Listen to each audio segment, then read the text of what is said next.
यहाँहरु सम्पूर्ण मेरो नमस्ते।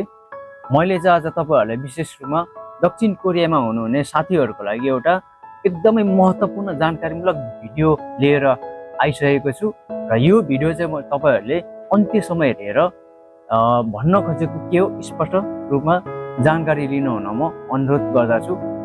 हो, तपाईहरुलाई थाहा छ दक्षिण कोरियामा चाहिँ विशेष रूपमा नेपाली दाजुभाइ दिदीबहिनीहरु अत्याधिक रूपमा आइरहने र रोजगारीको सिलसिलामा रोजाइको सिलसिलामा पनि पहिलो नम्बरमा दक्षिण कोरियालाई मान्य गरिएको छ अहिले विशेष रूपमा युवाहरूको पेजलाई हेर्दाखेरि।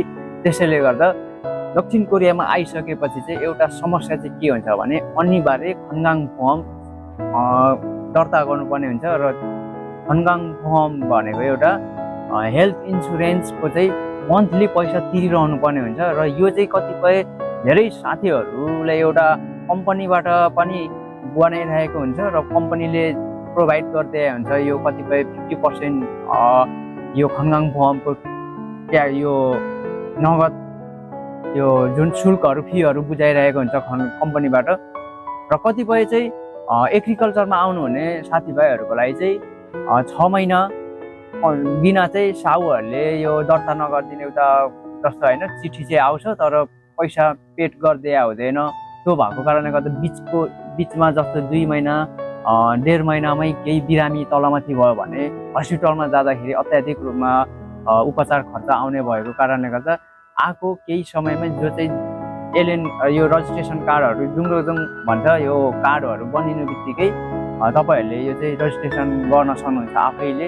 त्यो भएको कारणले गर्दा आफैले त्यसको मन्थली फी पनि कति हैन त्यो तिर्न सकिने हुन्छ। त्यसैले गर्दा यो बारेमा चाहिँ मैले तपाईहरुलाई जानकारी दिनेछु र जति पनि तपाईहरुले अलरेडी बनाइसक्नु भएको छ खनगाङफर्मको पैसा तिरि नै राखेको थियो यो भन्दा अगाडि तर तपाईहरु बीचमा कम्पनी छोडेर सेल्टरमा बसिरहनु भएको छ अथवा त्यस्तै इनकेस हुनुहुन्छ र तपाईहरुको चाहिँ मोबाइल यो जुन खाता हुन्छ खाता नम्बरबाट चाहिँ अलरेडी अटोमेटिकली काट्ने बनाउनु भएको छैन भने चाहिँ तपाईहरुलाई यो भिडियोबाट चाहिँ तपाईहरुले केही राहत पाउनुहुनेछ। म तपाईहरुलाई त्यसको तरिका सिकाउने छु र तरिकाहरु के छ मैले तपाईहरुलाई स्टेप बाइ स्टेप भन्ने गइरहेको छु।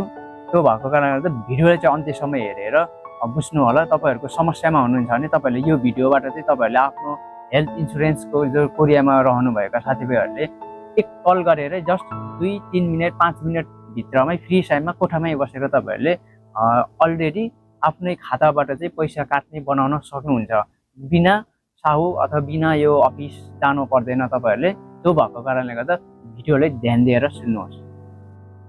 तपाईहरुले चाहिँ फर्स्ट अफ अल के गर्नुहुन्छ भने जो तपाईहरु नेपालबाट आएर तपाईहरुको कार्डहरु बनिसकेको छ त्यो भएको खण्डमा चाहिँ तपाईहरुले चाहिँ के गर्नुहोस् भने तपाईहरुको अलरेडी खनगाङफर्मको त दर्ता भएको हुन्छ तर पैसा चाहिँ काटे हुँदैन। किन काटे हुँदैन भन्दा तपाईहरुको खाता त्यहाँ खनगाङफर्म अफिसमा तपाईहरुको एड गरे हुँदैन त्यो भएको कारणले काटे हुँदैन। यस्तो खण्डमा चाहिँ तपाईहरुले आफै फोन गरेर जस्तो खनगाङफर्मको सर्भिस नम्बर 15771000 तीनवटा 0 त्यसैले गर्दा 15771000 मा कल गरेर तपाईहरुले के गर्नुपर्छ भने त्यहाँ पछि 2 थिच्नुहोस्।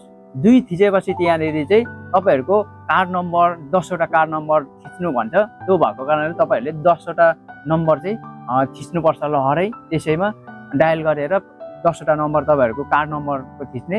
त्यो पछि फेरि विभिन्न अब यो गर्नु भनिरहेको हुन्छ र त्यसमा चाहिँ तपाईहरुले कति थिच्नुपर्छ भने लास्ट 0 मा थिच्नुपर्छ।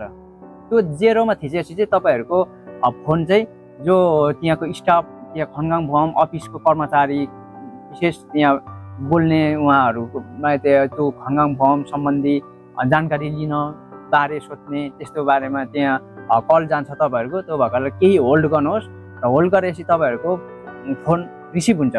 रिसिभ भएपछि चाहिँ तपाईहरुले के भन्नुहोस् भने आनेङहसेयो अब आफ्नो नामहरु सबै डिटेल्स इन्फर्मेसन दिनुपर्छ। जस्तो तपाईहरुको सबै सोध्छ तपाई नै हो फिक्स तपाई नै हो कि भनेर भेरिफिकेसन एकदमै माग्छ। त्यो भएको कारणले तपाईहरुको नाम इंग्लिशबाट फरर भन्नुपर्छ स्पेलिङ 1 बाइ 1 अब त्यस्तो कुनैले माग्छन् त्यस्तो भनेपछि अनि आफ्नो देश कुन हो त्यो भन्छ र तपाईहरुको पासपोर्ट नम्बर नि माग्छ त्यो भएको कारणले फरर भनिसकेपछि चाहिँ किन कल गर्नुभयो भन्दाखेरि चाहिँ जस्तो तपाईँहरूले के भन्न चाहनुहोस् भने मैले चाहिँ यो खनगाङ फर्मको पैसा अटोमेटिकली काट्ने बनाउनु पर्ने भएको कारणले फोन गरे हो भन्नुहोस्। जस्तो खनगाङ फर्म योगमूल छादङरो चालनग मान्दुर सिफस छनारुल हेसुमिदा भनेर यस्तो भनेर अतखेदेऊ भनेर त्यसो भन्न सक्नुहुन्छ तपाईँहरूले। त्यो भनेपछि उनीहरूले त्यहाँको अफिसको मान्छेले कुरा बुझिहाल्छ। त्यसैले गर्दा तपाईँहरूले चाहिँ तपाईँहरूको ब्याङ्क नम्बर दिनुपर्ने हुन्छ। त्यहाँ खाता नम्बर ब्याङ्क खाता नम्बर दिएर कुन ब्याङ्कको हो त्यो पनि भन्नुपर्छ र तपाईँहरूको अटोमेटिकली जस्ट यति भनेपछि तपाईँहरूको चाहिँ भइहाल्छ। त्यहाँ जस्तो तपाईँहरूको अनिवार्य यो 25 तारिकमा चाहिँ खनगाङ बोहमको पैसा काट्ने हुन्छ अटोमेटिकली र अहिले खनगाङ बोहम अफिसबाट पैसा त्यस्तै 1,30,000 40,000 त्यस्तै हेरेर मन्थली त्यसरी काटिरहेको हुन्छ र एग्रिकल्चरमा हुने अधिकांश साथीभाइहरूको आफै तिर्नुपर्ने भएको कारण गर्दा तपाईँहरूको चाहिँ त्यही 1,30,000 1,40,000 को दरले काट्ने हुन्छ। त्यो भएको कारणले गर्दा तपाईँहरूले पनि एकचोटि यसरी कल गरेरै तपाईँहरूले चाहिँ आफ्नो ब्याङ्क खाता नम्बरबाट अटोमेटिकली काट्ने बनाउन सक्नुहुन्छ।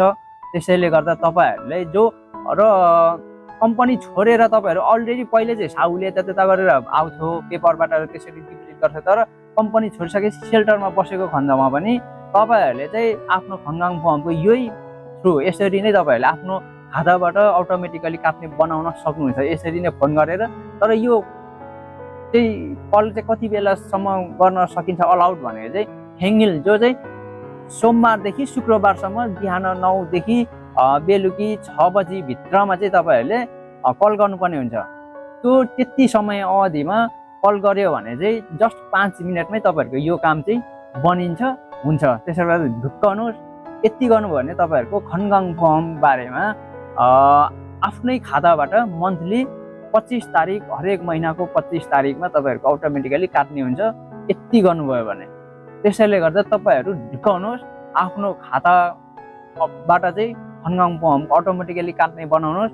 यदि तपाईँहरू बाइचान्स कम्पनी छोडेर जाँदा अब 2 महिना कसै 3 महिनासम्म नि काम नपाएको अवस्थामा त्यो समय अवधिमा चाहिँ आफ्नो खनगाङ फर्मको पैसा चाहिँ आफ्नै खातामा भएको पैसाबाट अटोमेटिकली काटिन्छ। त्यो भएको कारणले गर्दा तपाईँहरू बिचमा केही दुःख समस्या अब भएको खण्डमा नि हस्पिटल जाँदाखेरि अलिकति केही राहत हुने गर्दछ। त्यसै गर्दा यो भिडियो चाहिँ तपाईँहरूको लागि एकदमै इन्फर्मेटिभ भिडियो भएको कारणले गर्दा कस्तो लाग्छ प्रतिक्रिया दिन नबिर्सिनु होला। र अझै पनि तपाईँहरू च्यानलमा नयाँ हुनुहुन्छ भने च्यानललाई सब्सक्राइब गरेर नजिकैमा रहेको बेल आइकनलाई पनि दबाउन चाहिँ नबिर्सिनु होला भन्दै म बिदा माग्न चाहन्छु। हस्त धन्यवाद।